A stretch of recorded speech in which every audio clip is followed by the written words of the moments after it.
1 kilo खव्याचे गुलाबजाम बनवते मी। त्याच्यासाठी 1 kilo ताजा खवा घेतला आहे आणि 1 किलोसाठी 200 ग्रॅम अरारोट पावडर घेतली आहे। छान असे आपले गुलाबजाम होण्यासाठी खवा असा पुरणाच्या चाळणीतून काढून घेते मी आणि याच्यानंतर याच्यामध्ये अरारोट पावडर मिक्स करते। पुरणाच्या चाळणीतून खवा आपण छान असा बारीक करून घेतलाय आणि त्यातच आता अरारोट पावडर टाकते। 1 किलोसाठी 200 ग्रॅम हे परफेक्ट मेजरमेंट आहे।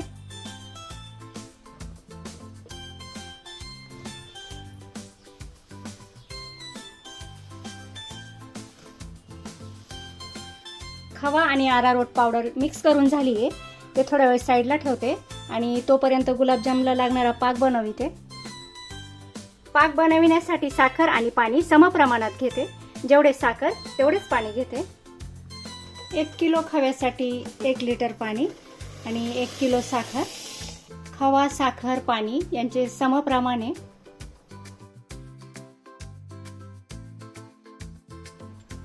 5 ते 6 हिरव्या वेलच्या टाकते आणि अख्ख्याच टाकल्या त्या।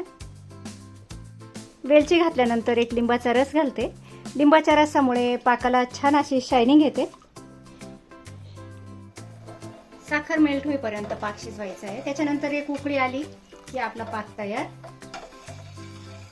जास्त काही घट्ट नाही करायचं आहे। पाक मंद गॅसवर ठेवलाय आणि ह्या बाजूला कढईत तेल तापत ठेवलंय हाय फ्लेमवर। तेल तापतंय तोपर्यंत खवा चांगला मळून घेते तळहाताने, म्हणजे छान असा मिक्स होऊन जाईल अरारोट आणि खवा। तिला तेल तापेपर्यंत गॅसची फ्लेम हाय ठेवायची आहे आणि नंतर बारीक करायची आहे। तेल तापलं की नाही हे चेक करण्यासाठी थोडासा तुकडा टाकला आहे आणि तेल तापलं हे लक्षात आलं। आता गॅसची फ्लेम बारीक करते। असे छोटे छोटे गोळे करून घेतले। हाय फ्लेमवरती तेल तापवून घेतलं। त्याच्यानंतर गॅसची फ्लेम बारीक केली जेणेकरून आपले गुलाबजाम छान असे तळले जातात। थोड्या वेळानंतर गुलाबजाम असे हलवून देते। कलर चेंज झाला आहे। त्याच्यानंतर छान असे आपले गुलाबजाम तळून तयार झाले आणि कलर तर खूपच छान आलाय।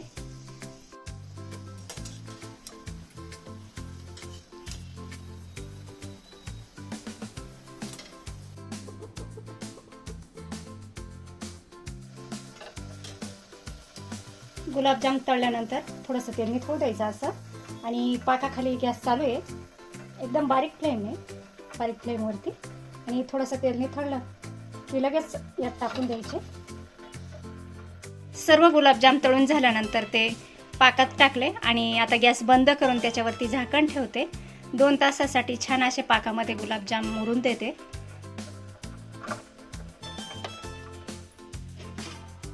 2 तास पाकात भिजल्यानंतर आपले गुलाबजाम छान असे रसरशीत आणि टम्म फुगले।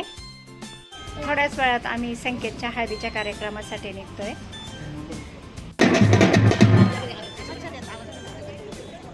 संकेतच्या हळदीसाठी आलोय। नानी, सोनी, नानी, हे आपले अनु आणि अथर्व खेळताय मस्त। कार्यक्रम सुरू व्हायला वेळ आहे अजून, तोपर्यंत आम्ही सर्व आलोय आणि गप्पा वगैरे मारतोय। हळदीसाठी स्टेज बनवलेलं आहे।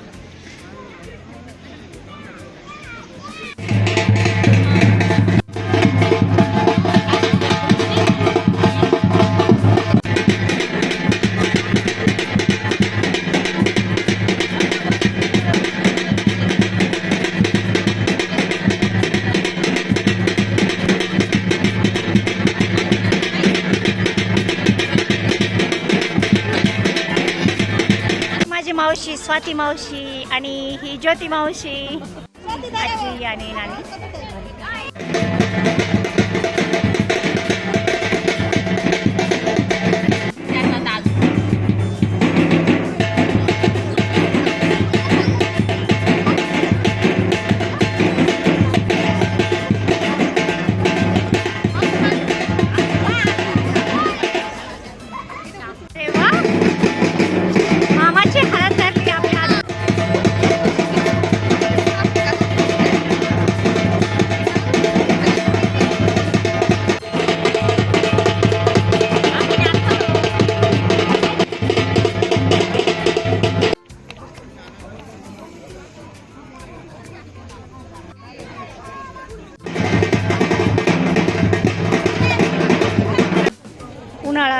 पावसाळा तिन्ही ऋतू दिसू राहिले आता. जाऊ दे.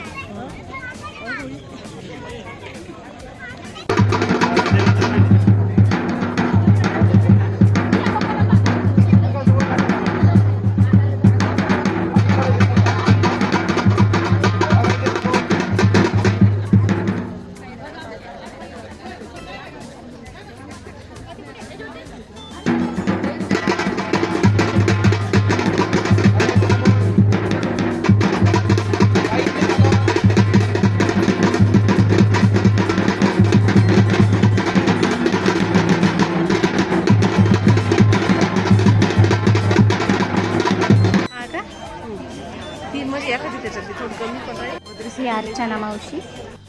आंघोळ घातल्यानंतर नवरदेवाला उचलण्यासाठी दाजी कंपनी आले.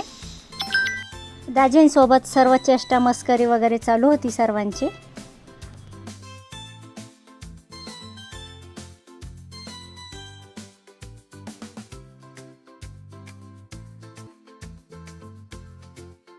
इकडे ह्या चिमुकल्या खूप छान डान्स करत होत्या. आहे ना दादू? मामाचे लग्न आहे दादू. आरू आरू आहे. मी फसले बर का. अरे आरूच्या मामाचं लग्न. काय रे बाळा हसते तू? अरे बापले. तुम्ही पण कन्फ्युज होता ना? हा मी पण कन्फ्युज झाले.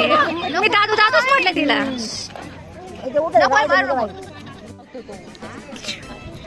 अगं असते बाय कशी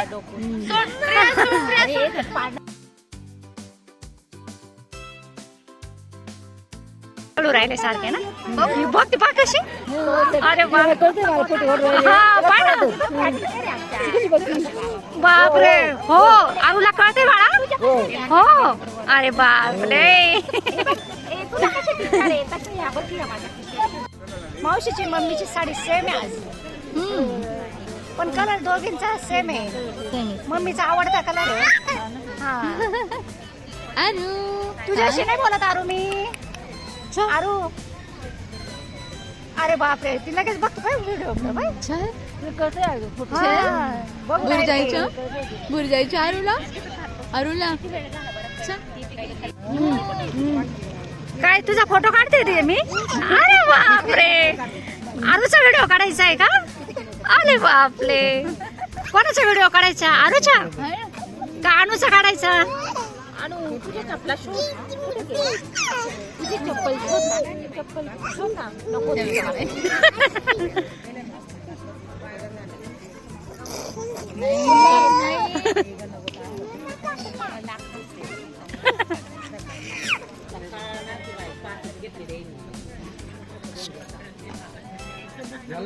हात लावून येते समोर मला.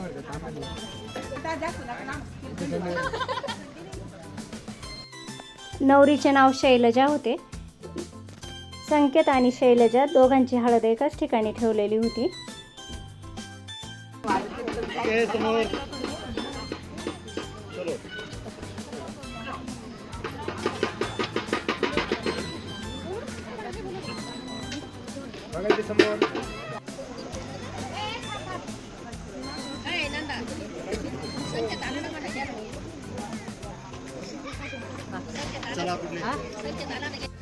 सापडा सापडा.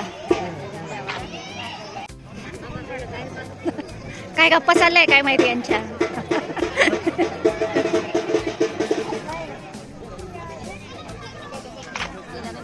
आपली आरू खेळू राहिली आणि दादू झोपलेला आहे. एवढा डीजेचा आवाज होता तरी आपल्या दादूला पाळणा आणलेला होता आणि झोपलेला आहे अजून. सर्व हळदीचा कार्यक्रम झालाय तरी आपला आर्यवर्धन अजून झोपलेलाच आहे.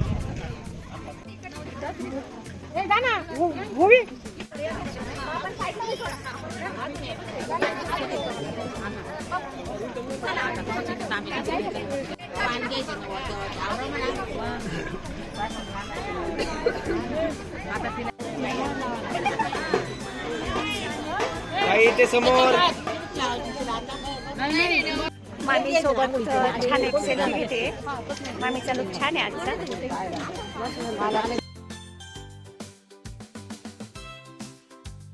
किती फोन केले माहिती का?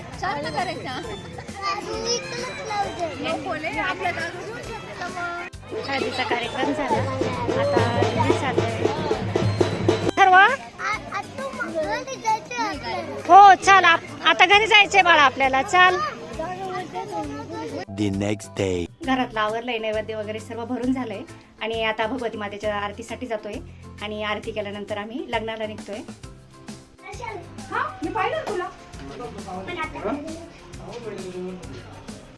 रेडी होऊन आम्ही लग्नासाठी निघतोय.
असं नाही करू.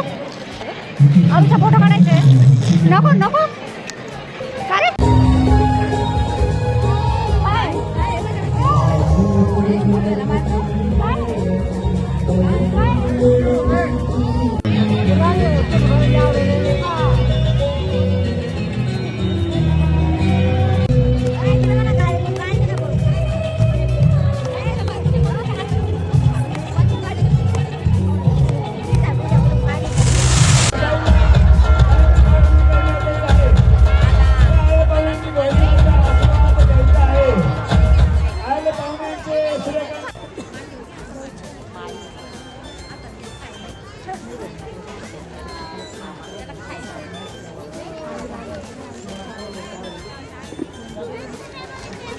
पहिली करायची नाही.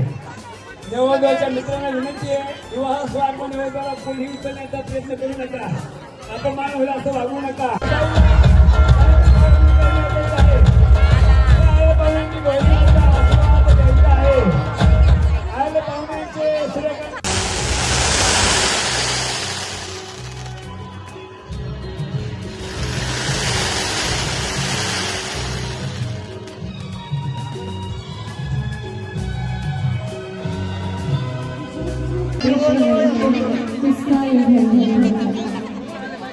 समोर बघा, इथे समोर.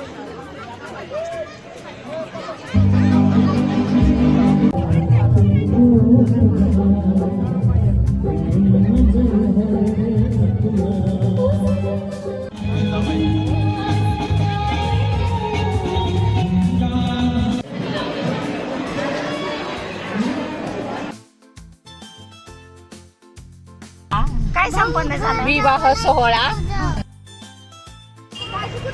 येतील